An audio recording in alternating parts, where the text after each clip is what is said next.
her first Oscar nomination for her phenomenal 11-minute performance opposite Meryl Streep in Doubt. And her second for playing the unforgettable Aileen Clark in The Help.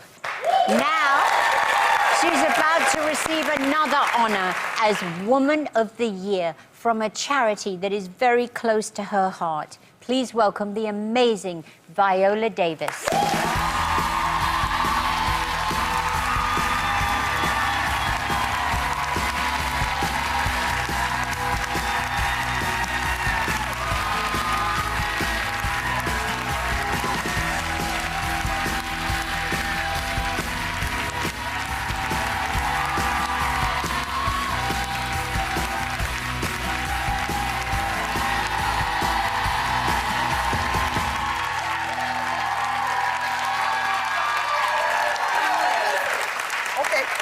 I think it's right here. We're sitting there. Let's get out of here.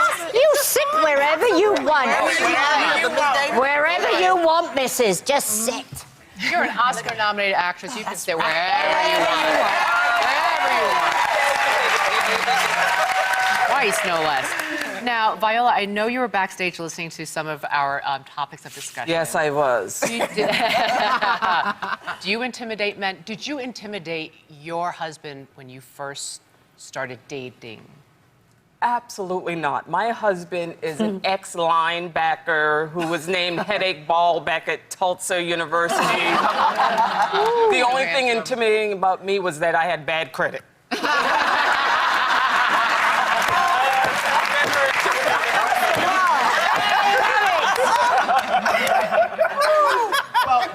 We just saw a photo of you guys together. You look amazing together. You've said in the past that he makes you look good on the red carpet, which is impossible because you're already so gorgeous. Yes. But yeah, so beautiful. This dazzling. How did you guys meet?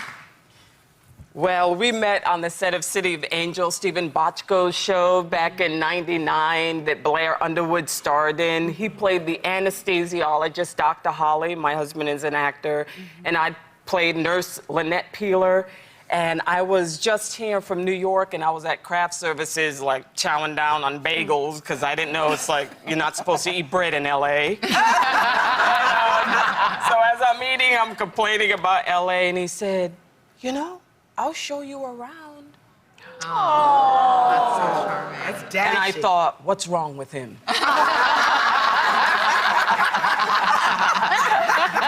And so 6 weeks later, I called him, and it was, I couldn't even believe it because he actually did show me around, and he would take me back home in his car. He'd drop me at the door and say, you're a very beautiful woman. It was nice spending time with you. And I thought, okay, something's got to be wrong.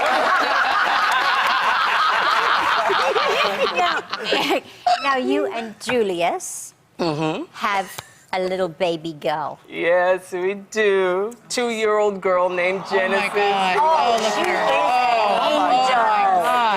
Oh, man. Wow. She is just the sweetest thing in the world. I mean, just the sweetest thing in the world. And the other day, I went online, and there was a big headline that said, Genesis is starting to slap boys or whatever. And I thought, did I say that? And, you know, it was aligned, it was taken out of context. She is such a loving 2-year-old. It's like she shares, she's smart. The only thing she says is, Mama, you old. And I said, but what about Dad? She said, he old too. Viola, her name. First of all, let me just say, this is a beautiful woman here. I'm sitting there looking at her profile. Did you name your daughter? And I understand she loves her name. I mean, if that's not She does love her. reassuring. Yeah, she Genesis, does. that's beautiful. She already had that name. We adopted her. And it used to be, I said, Genesis, say your name. And she would go, Genesis. And it was such a soft voice. I said, louder, louder. And now she says, my name is Genesis. More with Viola Davis when we come right back.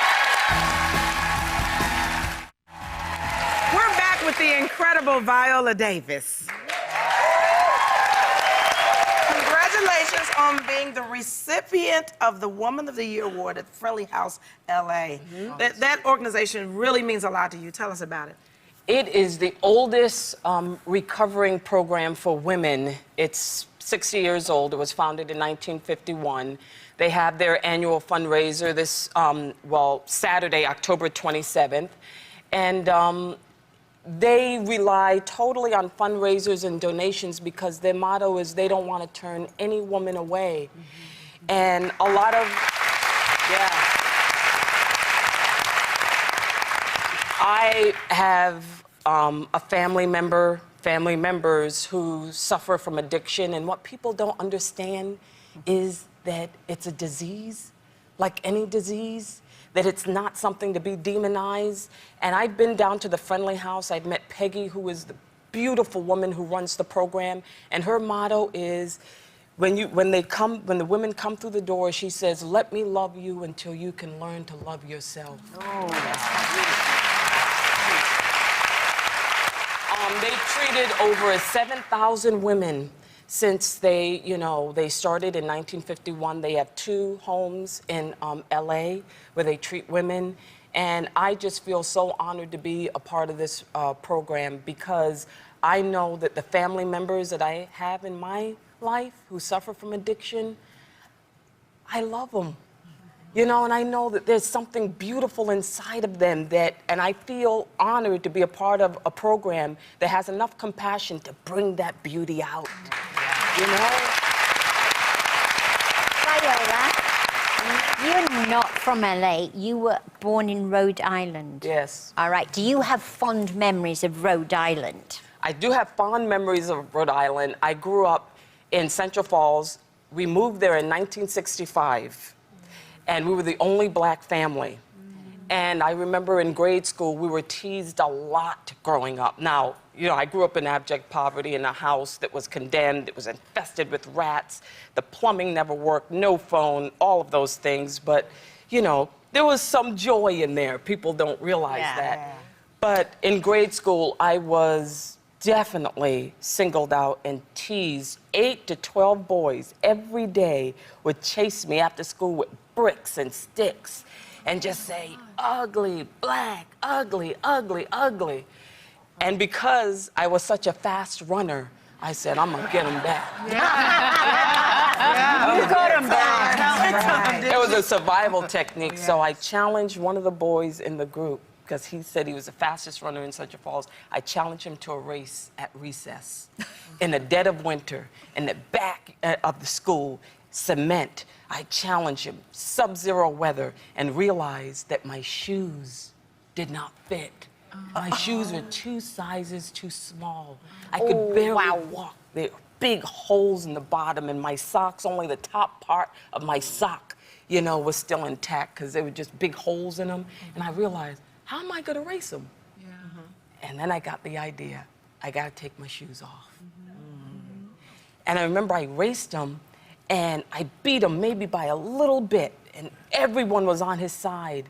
And it wasn't until later that I realized that I didn't have any shoes on. And I realized that it was such a metaphor for life, that no matter what, you got to be in the race. Yeah. That's right. Win or lose, you got to be in the race.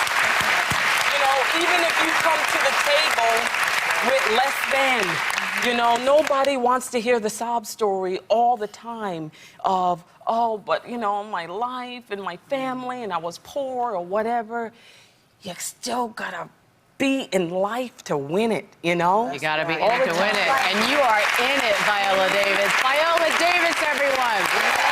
For more information about Friendly House LA and Viola's Woman of the Year honor, go to thetalk.com.